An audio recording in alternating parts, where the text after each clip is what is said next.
नमस्कार, स्वागत है आपका जेजेएन न्यूज़ पे। आइए आपको लिए चलते हैं देश प्रदेश की बड़ी खबरों की तरफ।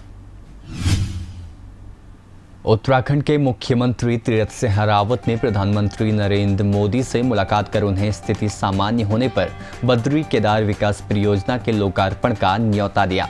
मुख्यमंत्री बनने के बाद पीएम के साथ अपनी पहली मुलाकात में रावत ने कहा कि उनकी दूरदर्शी सोच के कारण ही श्री केदारनाथ धाम का भव्य रूप से विकास हो पाया है। कटरा स्थित माता वैष्णो देवी के दरबार में आग लगने की खबर आ रही है। कालिका भवन के पास काउंटर नंबर 2 के नज़दीक आग ने तांडव मचाया। आग पर काबू पाने के लिए बड़े पैमाने पर बचाव कार्य चलाया गया। बता दें कि जहां आग लगी उस स्थान से प्राकृतिक गुफा की दूरी तकरीबन 100 मीटर है। वाराणसी के काशी विश्वनाथ मंदिर में एक बार फिर से चहल पहल देखने को मिल रही है। मंदिर को आज से श्रद्धालुओं के लिए एक बार फिर खोल दिया गया है। मंदिर खुलते ही बाबा के भक्त उनके दर्शन के लिए दूर दूर से वहां पहुंच रहे हैं। पूर्वी दिल्ली के सांसद गौतम गंभीर ने नई दिल्ली में बढ़ती कोरोना वैक्सीन की मांग और प्राइवेट अस्पतालों में वैक्सीन की कीमत को देखते हुए फ्री वैक्सीन देने का फैसला लिया है। गौतम गंभीर फाउंडेशन की मदद से 18 साल से ज़्यादा उम्र के लोगों को फ्री वैक्सीन देने का निर्णय लिया है। उत्तर प्रदेश की योगी सरकार जल्द ही प्रदेश की आंगनबाड़ी कार्यकर्तियों को स्मार्टफोन से लैस करने जा रही है। वहां सरकार की योजना है कि हर आंगनबाड़ी कार्यकर्ती को स्मार्टफोन दिया जाएगा। यही नहीं, सरकार सभी को स्मार्टफोन के बेहतर उपयोग के लिए प्रशिक्षण भी देगी। समाजवादी पार्टी के मुखिया अखिलेश यादव के कोरोना वैक्सीन को लेकर सुर बदल गए।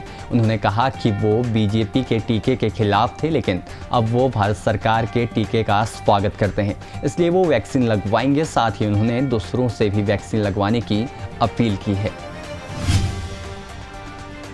यूपी में एक बार फिर गौमांस मिलने का मामला सामने आया है। बिजनौर पुलिस ने इस मामले में 5 लोगों को गिरफ्तार कर उनके पास से 60 किलो गौमांस और अन्य सामान बरामद किया। ये घटना सहसपुर कस्बे की है। आगरा के एक अस्पताल में ऑक्सीजन मॉक ड्रिल के दौरान 22 मरीजों की मौत की खबर सामने आई है। इस मामले में यूपी के स्वास्थ्य मंत्री जयप्रताप सिंह ने कहा कि उन्हें पारस अस्पताल में ऑक्सीजन मुहैया कराए जाने में दिक्कत की शिकायत मिली थी। उन्होंने कहा कि मामले की जांच की जा रही है। लखनऊ समेत उत्तर प्रदेश के सभी जिलों में कोरोना कर्फ्यू खत्म कर दिया गया है। सिर्फ नाइट कर्फ्यू जारी रहेगा। सभी जिलों में कोरोना के एक्टिव मामले 600 से कम होने के बाद सरकार ने ये फैसला लिया है। बिहार के मुख्यमंत्री नीतीश कुमार ने लॉकडाउन हटाने का फैसला लिया है। उन्होंने कहा कि लॉकडाउन ने कोरोना के मामलों पर रोक लगाने का अपना काम पूरा किया है। सीएम ने कहा कि कोरोना लॉकडाउन कल से हटाया जा रहा है, लेकिन नाइट कर्फ्यू जारी रहेगा।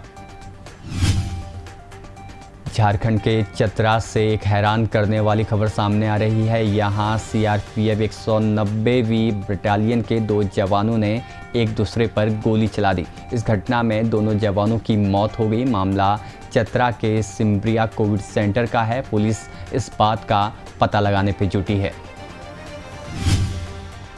महाराष्ट्र के मुख्यमंत्री उद्धव ठाकरे ने दिल्ली आकर प्रधानमंत्री नरेंद्र मोदी से मुलाकात की। इस दौरान उन्होंने मराठा आरक्षण, तूफान से हुए नुकसान समेत महाराष्ट्र के अन्य अहम मुद्दों पर चर्चा की।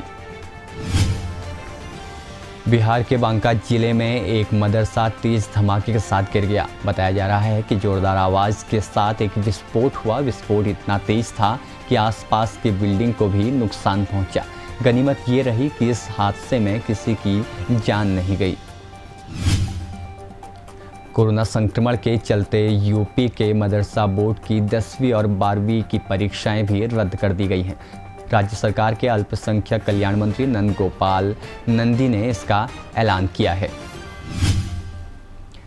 15 कोरोना वायरस की उत्पत्ति कहां से हुई? जी हाँ, ये पता लगाने के लिए किया गया अमेरिकी अध्ययन पूरा हो गया है। अमेरिका की गवर्नमेंट नेशनल लेबोरेटरी की रिपोर्ट में ये निष्कर्ष निकाला गया है कि चीन की वुहान लैब से कोरोना वायरस लीक हुआ है और इसकी जांच आगे भी की जानी चाहिए।